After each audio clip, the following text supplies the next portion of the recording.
even though Westerners did not attend, or most Westerners did not attend, you still had quite a number of other countries there.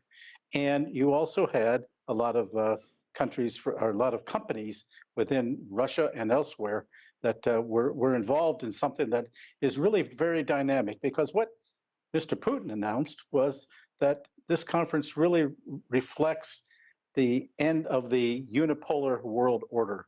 And we are seeing a multipolar world order, which is comprised of countries such as Russia, China, Turkey, Iran, and for that matter, all the members of the Shanghai Cooperation Organization. They're all coming in on this now. And that this does represent a major sea change to take the world out from a dependency and dominance of the US-led unipolar world order and its financial system, and creating something entirely different for the rest of the world. And when you combine the SCO members, along with the Eurasian Economic Cooperation, the BRICS countries, namely Brazil, Russia, India, China, South Africa, you're talking about countries that represent more than half the population of the world.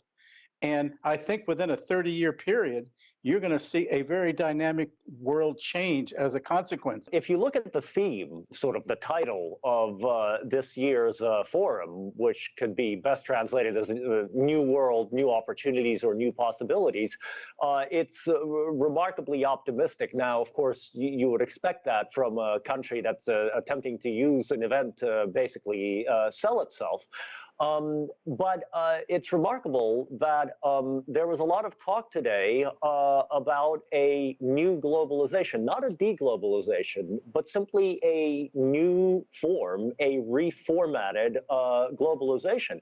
It seems to me that the countries on the outside of the golden billion or the Western world are not looking to reverse the processes from which they have profoundly benefited over the past century, give or take.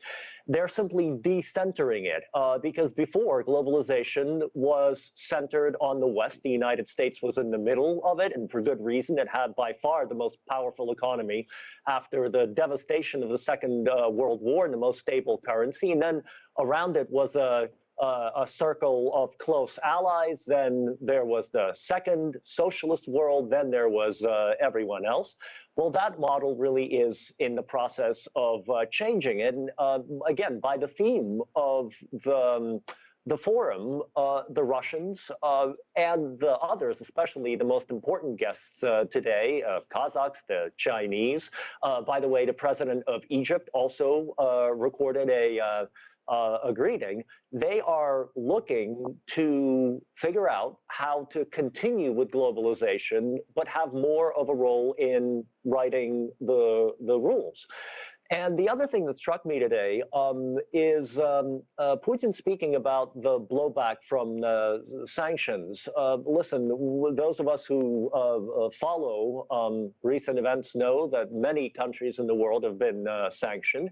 There's a long list of them, not only by the West, but by the West also, of course, and primarily.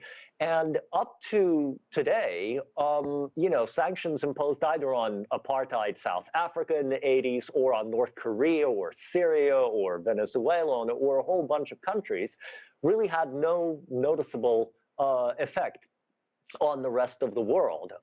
Russia today is the most sanctioned nation in the history of our planet.